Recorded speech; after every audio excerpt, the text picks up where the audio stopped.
Glacier के पिघलने से हिमाचल के लिए खतरा बनी 800 झीलें। जय श्री राम से ऐसे चिढ़ी ममता बनर्जी, अब पीएम मोदी संग मंच साझा करने को राजी नहीं। पीएम मोदी ने राम कांड को लेकर ममता बनर्जी को किया आगाह। जून में दोबारा शुरू हुआ ऋषिगंगा हाइड्रो प्रोजेक्ट पूरी तरह हुआ तबाह। जिनपिंग ने निभाई इमरान खान से दोस्ती, पीएलए ने पाकिस्तानी सेना को भेजी कोरोना वैक्सीन। ताइवान में फिर घुसा चीन का लड़ाकू विमान। बीते हफ्ते सोने के भाव में आई भारी गिरावट। मौनी रॉय ने फूलों के बीच यूं कराया फोटोशूट। मां बनने के बाद बदल गया अनुष्का शर्मा का सेल्फी लेने का अंदाज। और 5 दिग्गजों के लिए आईपीएल 2021 हो सकता है आखिरी सीजन। हिमाचल प्रदेश के हिमालय क्षेत्र में ग्लोबल वार्मिंग की वजह से लगातार नई झीलों का बनना जारी है।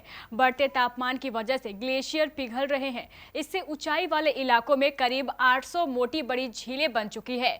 550 से ज्यादा झीलें हिमाचल प्रदेश के लिहाज से संवेदनशील है। इन झीलों पर विज्ञान प्रौद्योगिकी एवं पर्यावरण परिषद का सेंट्रल फॉर क्लाइमेट चेंज लगातार अध्ययन कर रहा है। वैज्ञानिकों की माने तो तापमान में बढ़ोतरी की वजह से ग्लेशियरों का पिघलना पिछले कुछ समय से बढ़ा है। इसकी वजह से कृत्रिम झीलों का आकार भी बढ़ रहा है।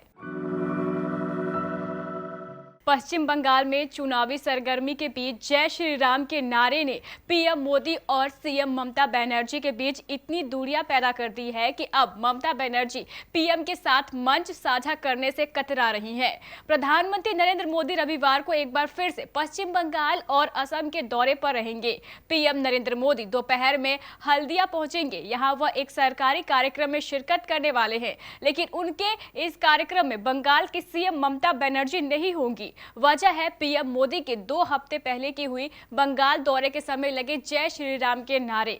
सूत्रों के मुताबिक पीएम मोदी के कार्यक्रम के लिए ममता बनर्जी को भी न्योता दिया गया था, लेकिन ममता के कार्यालय ने यह साफ कर दिया है कि मुख्यमंत्री इस कार्यक्रम में नहीं रहेंगी।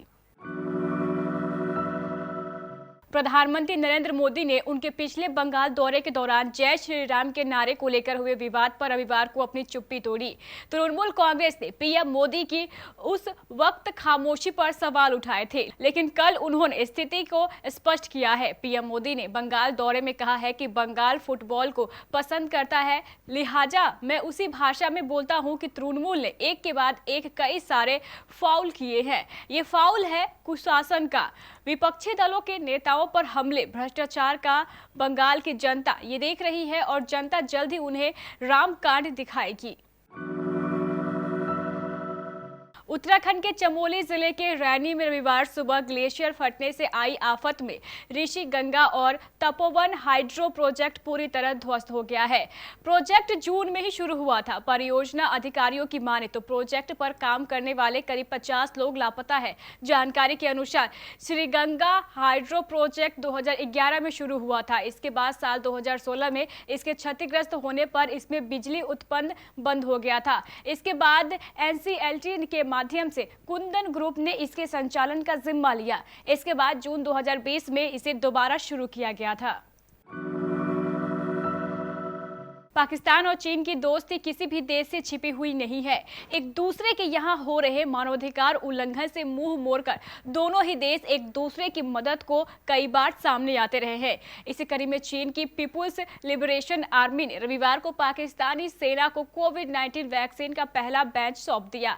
इस तरह से पाकिस्तानी सेना पहली सेना हो गई है जिसे चीन ने कोरोना का टीका दिया है। चीनी रक्षा मंत्रालय ने बताया है कि पीएलए ने इसके साथ ही कंबोडिया आर्मी के लिए भी रविवार को वैक्सीन भेजी है। चीन के कंबोडिया के साथ रिश्ते भी काफी करीबी हैं। ताइवान के रक्षा मंत्रालय ने बताया है कि एक चीनी Y-8 टोही विमान ने शनिवार को ताइवान के वायु रक्षा पहचान क्षेत्र के दक्षिणी पश्चिमी खंड में प्रवेश किया। फोक्स ताइवान ने सूचना दी है कि चीनी विमान ने ताइवान और डोक्शा द्वीप समूह के बीच हवाई क्षेत्र में प्रवेश किया, जो दक्षिण चीन सागर में ताइवान द्वारा नियंत्रित है। मंत्रालय ने कहा है कि ताइवान सेना ने तब तक चीनी फाइटर जेट का अपने फाइटर जेट से पीछा किया जब तक वह सीमा से छोड़ भाग नहीं खड़े हुए। इस दौरान वह रेडियो पर लगातार वार्निंग देते रहे और एयर डिफेंस को मोबिलाइज करते रहे।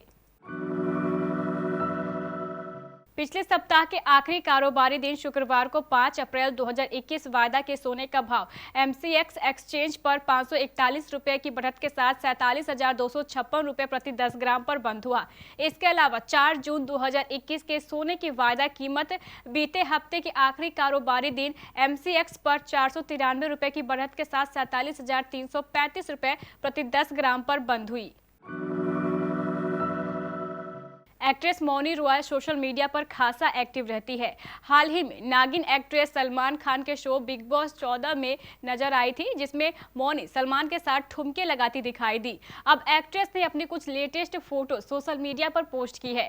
फोटोज देखकर फैंस इस पर खूब सारे कमेंट कर रहे हैं। मौनी रॉय ने अपने इंस्टाग्राम पर ब्लैक सलवार सूट में अपनी कुछ तस्वीरें पोस्ट की। इन तस्वीरों में वो बेहद खूबसूरत लग रही है।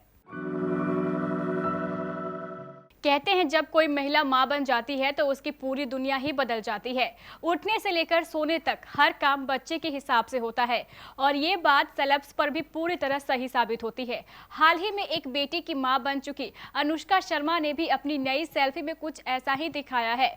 तस्वीर से साफ है कि मां बनते ही उनका सेल्फी लेने का तरीका अब बदल चुका है। IPL 2021 के लिए 18 फरवरी को खिलाड़ियों की नीलामी होगी। इस साल की नीलामी में शामिल होने के लिए कुल 1097 खिलाड़ियों ने अपना नामांकन कराया है। इसमें 814 भारतीय और 283 विदेशी खिलाड़ी शामिल हैं। लिस्ट में शामिल होने वाले खिलाड़ियों में 863 अनकैप्ड जबकि 207 अंतर्राष्ट्रीय मैच खेल चुके खिलाड़ी हैं। IPL के 14वें सीजन में कुछ नए खिलाड़ी शामिल होंगे तो वहीं कुछ दिग्गज खिलाड़ियों के लिए यह आखिरी सीजन हो सकता है। चेन्नई सुपर किंग्स को 3 बार चैंपियन बनाने वाले 40 वर्षीय धोनी के लिए शायद यह सीजन आखिरी हो सकता है। हालांकि उनके मन को भांपना थोड़ा कठिन है क्योंकि उनके फैसले हमेशा सस्पेंस से भरे होते हैं। विकेटकीपर बल्लेबाज रॉबिन उथप्पा के लिए यह आखिरी IPL हो सकता है। दरअसल नीलामी से पहले चेन्नई ने अपने 6 खिलाड़ियों को रिलीज कर दिया है, जिसमें हरभजन सिंह का नाम भी शामिल है। अंबती रायडू पिछले कई सत्रों में CSK का हिस्सा रह चुके हैं। उन्होंने कई मैचों में टीम को जीत भी दिलाई है। पीयूष चावला को IPL 2019 की नीलामी में चेन्नई सुपर किंग्स ने बड़ी उम्मीदों के साथ उन्हें मोटी रकम देकर खरीदा था, लेकिन वो कमाल नहीं दिखा पाए।